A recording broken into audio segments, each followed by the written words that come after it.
আসসালামু আলাইকুম। আজ আমি একাই যাব ঢাকা মিরপুর থেকে বরিশাল জেলার উজিরপুর থানার ভরাগঠা ইউনিয়নের গাজীরপাড়ে আমার মায়ের সাথে দেখা করতে এবং পারিবারিক কিছু কাজ সম্পন্ন করার উদ্দেশ্যে। আজ আমি একা যাব, তাই A1 সিটের আসন গ্রহণ করলাম আমি। আর এখান থেকে আমার ইচ্ছে যে পুরো পথটা আমি ভিডিও করব। আজকে ফ্যামিলি নাই, পিছু টান নাই, আমি একা, শুধুই একা। তো আমাদের বাস ছেড়ে গেল মিরপুর 10 নম্বর হয়ে, মিরপুর 6 নম্বর দিয়ে। তারপরে এই ওয়েলকাম বাসটি এগিয়ে যাবে স্টেডিয়ামের কাছে। স্টেডিয়ামের কাছে রয়েছে আরও কাউন্টার, সেখান থেকে কিছু যাত্রী গ্রহণ করা হবে। এই যে বাঁ পাশে 2 নম্বর মিরপুর 2 নম্বর জাতীয় স্টেডিয়াম।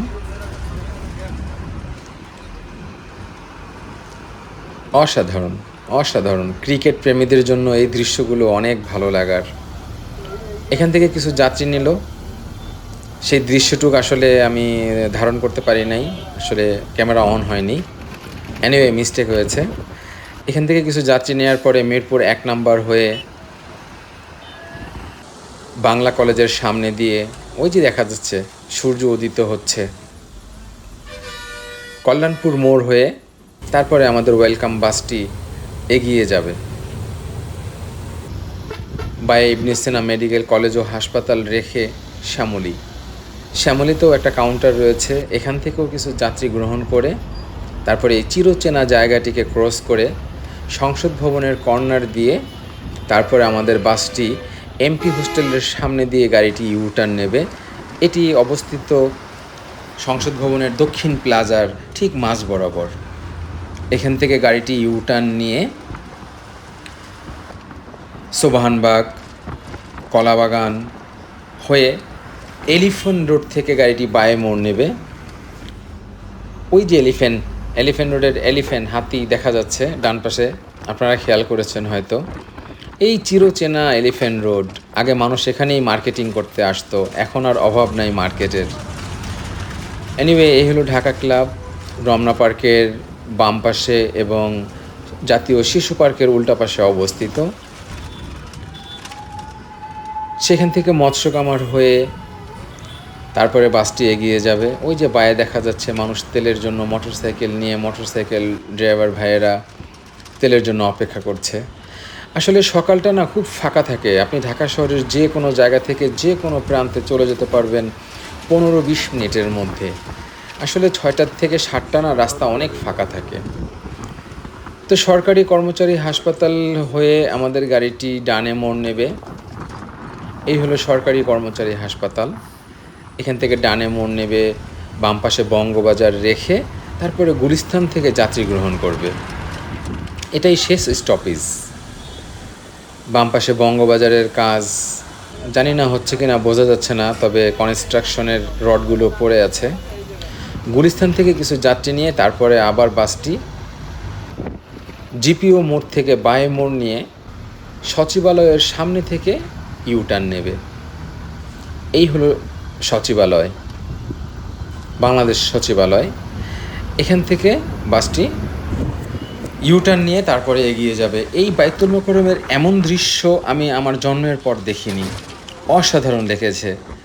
কিছুদিন আগে ভিডিওতে দেখেছিলাম, টিভিতে নিউজে, যে উচ্ছেদ অভিযান চলছে, তারই বহিঃপ্রকাশ এটি। তবে ছোট ছোট কিছু মানুষ আবার বসতে চেষ্টা করতেছে খোলা দোকান নিয়ে, ভাসমান দোকান নিয়ে, সেটাও দেখা গেছে। তো যাই হোক, বামপাশে স্টেডিয়াম রেখে এখান থেকে বায়ে মোড় নিয়ে রাষ্ট্রপতির ভবনের সামনে থেকে আমাদের বাসটি ইউটার্ন নেবে। এই যে বেষ্টনী, এই যে ট্যাঙ্ক, কামান দেখা যাচ্ছে, আর্মি দেখা যাচ্ছে, এটাই রাষ্ট্রপতির ভবন। রাষ্ট্রপতির ভবন বায়ে রেখে ইত্তেফাক মোড় হয়ে ডান দিক দিয়ে এগিয়ে যাবে আমাদের বাসটি।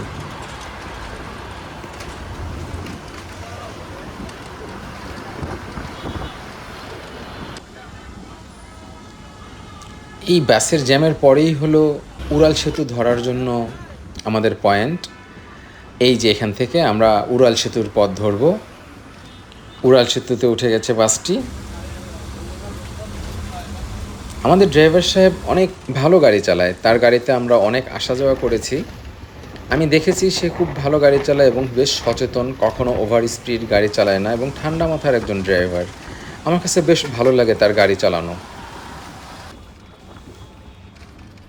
এই হলো প্রথম টোল প্লাজা। এখান থেকে টোল পরিশোধ করেই তারপরে আবার সাঁই সাঁই করে টান দেবে আমাদের গাড়িটি মূল গন্তব্যের উদ্দেশ্যে।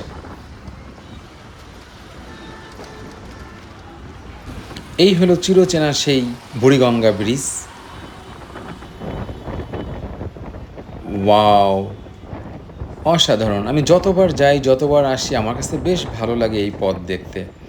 এই যে জাহাজটা দেখতে পাচ্ছেন, এই বালুর জাহাজগুলো যেন এটাই নিয়ম, পানি ছুঁই ছুঁই অবস্থায় তারা চলবে, এটা যেন আর ভঙ্গ করা যাবে না। ঘুমন্ত শহর ভেদ করে আমাদের ওয়েলকাম বাসটি এগিয়ে যাচ্ছে আমাদের গন্তব্যের উদ্দেশ্যে। আমরা মাওয়া হাইওয়ে ধরে ফেলেছি, আমাদের বাস ছুটে চলেছে এবং তারপরের যে টোল প্লাজা, সেখানে টোল দেওয়ার জন্য বাসটি দাঁড়ালো। ড্রাইভার সাহেব টোল পরিশোধ করবেন। ড্রাইভার সাহেব টোল পরিশোধ করলেন এবং আবার বাস ছুটে চলেছে। ওয়াও, অসাধারণ লাগে! আমি যতবার আসা যাওয়া করি ততবারই আমার কাছে যেন নতুন লাগে। সত্যি একটা দেশের উন্নতির প্রথম লক্ষণ হলো যোগাযোগ ব্যবস্থা। এই মাওয়া হাইওয়ে একটি যোগাযোগ ব্যবস্থা এবং পদ্মা ব্রিজ আসলেই সত্যিই প্রশংসনীয়। আজ এই দিনটাকে মনের খাতায় লিখে রাখো। পথের মধ্যে এটা চেকপোস্ট, এখানেই চেক করা হয় কতজন যাত্রী আছে, তারপরে এখানে চেকিং যে করে সে একটা সিগনেচার করে দেয়, তারপরে চলে যেতে হয়। এই সুন্নত লেবাসধারী লোকটাই হলো সেই চেকার, তাকে চেকার বলা হয়। তো লোকটা অনেক স্মার্ট, আমার কাছে বেশ ভালো লাগে। আবার ছুটে চলেছে আমাদের বাস। আমি প্রকৃতি প্রেমী, তো তাই প্রকৃতি দেখতে আমার কাছে বেশ ভালো লাগে। জানি যেখানেই থাকো এখনো তুমি যে মোর গান ভালোবাসো। ওয়াও, ছুটে চলেছে আমাদের বাস সাঁই সাঁই করে। এই যে সামনের গাড়িটা আমার গাড়ির মতো। ওয়াও, আমি তো প্রথম চমকে গিয়েছিলাম যেন আমার গাড়িটি।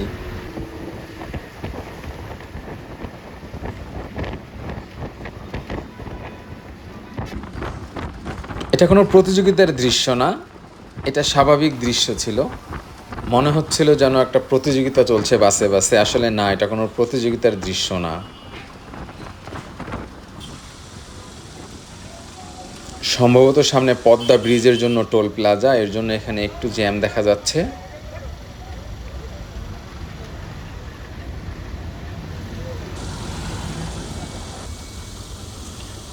হ্যাঁ, এটিই পদ্মার টোল প্লাজা।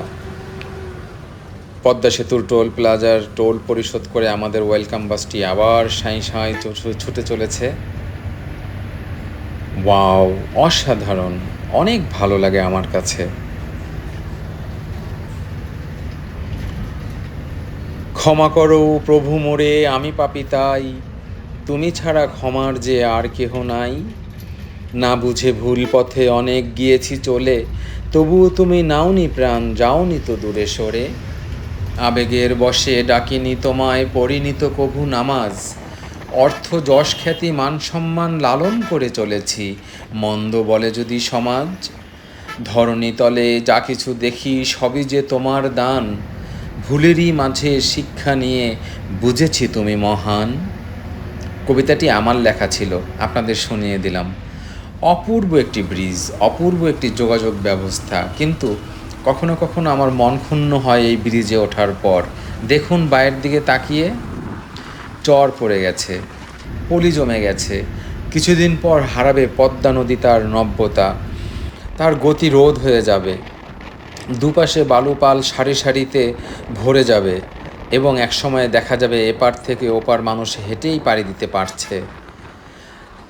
নদী শাসন আসলে কাকে বলে আমি সঠিকভাবে জানি না, তবে এই নদীর যে বাঁধন, এই যে চর, এই চর বাঁধন নদীর শাসনকে বোধহয় ভেঙে দেয়। নদীর যেই জৈবন তাতে পলি ফেলে দেয়, থাকে না নদীর সেই উত্তাল জৈবন। আমি আসলে কবির ভাষায় বলার চেষ্টা করেছি, জানি না আপনাদের কতটুকু ভালো লেগেছে। এনিওয়ে, চলেন ফিরে যাই, পথঘাট দেখি, প্রকৃতি দেখি। আমি তো প্রকৃতি প্রেমী। অসাধারণ অসাধারণ দৃশ্য, অনেক ভালো লাগা।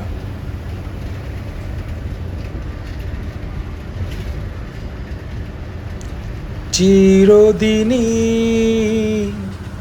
তুমি যে আমার, যুগে যুগে আমি তোমারি,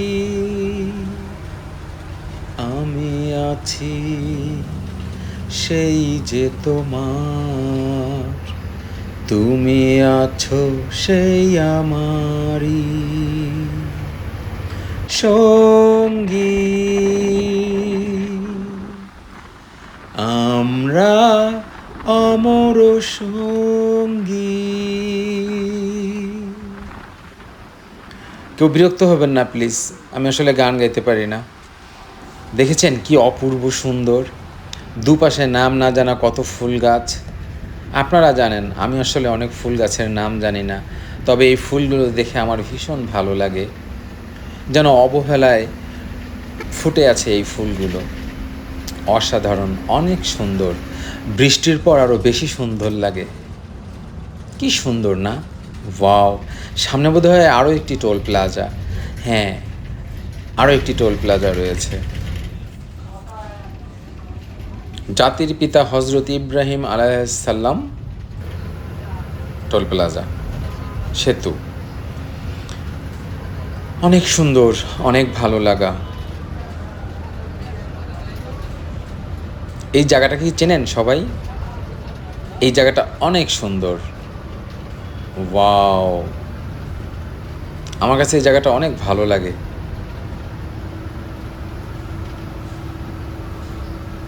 এখান থেকে সোজা চলে গেছে খুলনার পথে, আর বায়া চলে গেছে বরিশাল, আর ঠিক ডান দিকে চলে গেছে ফরিদপুর শহরের দিকে।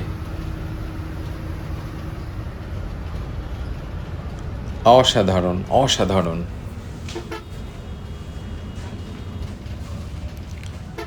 মাওয়া হাইওয়ে শেষ হয়ে গেল, আমাদের গাড়িটি এখন বরিশাল রোড ধরেছে। সামনে কিছুক্ষণ যাওয়ার পরেই এখানে রয়েছে একটি রেস্টুরেন্ট। এখানে গাড়িটি 15 থেকে 20 মিনিট অপেক্ষা করবে।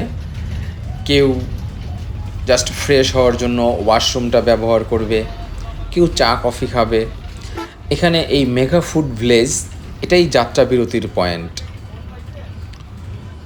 তবে আজকে সমগ্র কার্যক্রম বন্ধ, মনে হচ্ছে কোনো রিকনস্ট্রাকশন কাজ চলছে।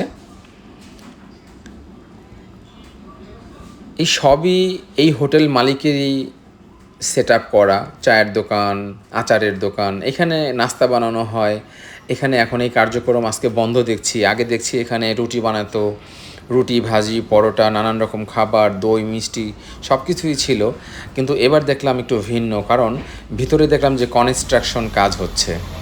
তো এখান থেকে মানুষ রেস্টরুম, ওয়াশরুমের কাজ সেরে আবার বাসে যার যার আসন গ্রহণ করেছে। ড্রাইভার তার হুইসেলের মাধ্যমে বুঝাইলো যে আমাদের সময় হয়ে গেছে, সময় শেষ, আপনারা গাড়িতে ওঠেন। এবং যাত্রীরা আবার ফিরে এসেছে আসন গ্রহণ করার পর, আবার বাসটি ছেড়ে দিয়েছে বরিশালের উদ্দেশ্যে। আই এম সরি যে আমার মোবাইলে চার্জ ছিল না আইফোনে, এর জন্য আমি পরিপূর্ণ ভিডিও করতে পারিনি। আমি সেটাকে আবার চার্জে দিয়েছিলাম। তো যাই হোক, আমি আমার অজিরপুর চলে আসছি, আমি সেখানে নামলাম। এখান থেকে আমি একটি সিএনজিতে আমার গ্রামের বাড়ির উদ্দেশ্যে ভরাকাঠা ইউনিয়নে রওনা করব। চলুন আপনাদের আমাদের গ্রামের দৃশ্য দেখাই।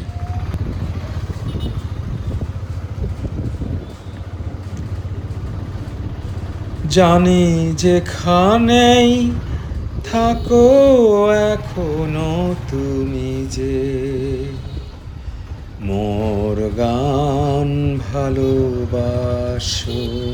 এটা আমাদের উপজেলা স্বাস্থ্য কমপ্লেক্স এবং বাইরে রয়েছে দেখেন অপূর্ব একটি দৃশ্য, আমাদের উজিরপুর, এটাই আমার ঠিকানা। এটা উপজেলা পরিষদ। আমরা উপজেলা পরিষদ পার হয়ে ঠিক উজিরপুর শহরের কাছ থেকে আমরা ডান দিকে মোড় নিয়ে সোজা চলে যাব। একদিন তোমাকে না দেখলে বড় কষ্ট হয়। এই জায়গাটা একটা প্রাণকেন্দ্র, অনেকের হৃদয়ে গেঁথে আছে। এই দৃশ্যটা যে দেখে, যারা দেখে এবং এই পথ দিয়ে যারা আসা যাওয়া করে, তাদের অনেক ভালো লাগে, কারণ এটাই উজিরপুরের ঐতিহ্যবাহী একটি স্থান।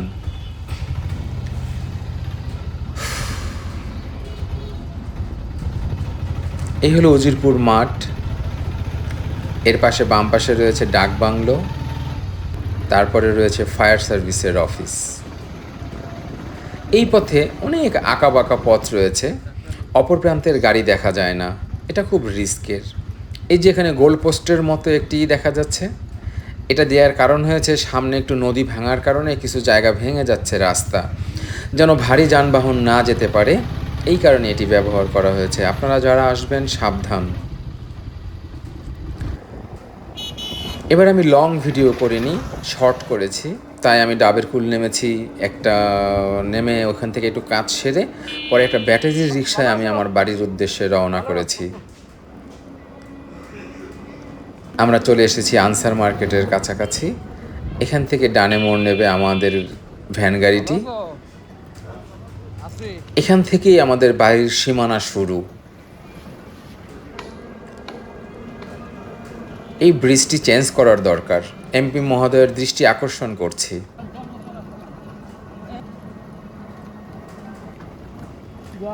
ইয়েস, ফাইনালি ডান। তালুকদার বাড়ির দরজায় এসে পৌঁছালাম। আমাদের দরজার এই মসজিদটি, আমাদের দরজা, বাড়ির সম্মুখভাগকে দরজা বলা হয়। এই হলো আমাদের সেই মসজিদ। এই হলো আমার চাচা বীর মুক্তিযোদ্ধা সুবেদার মানিক তালুকদার চাচার ঘর, মা ভিলা।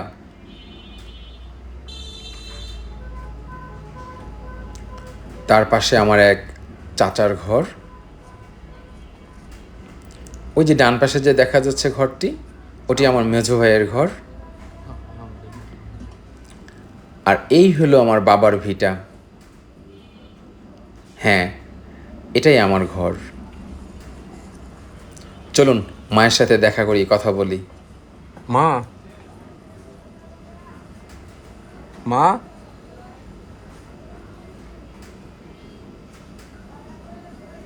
আসসালামু আলাইকুম। কেমন আছো?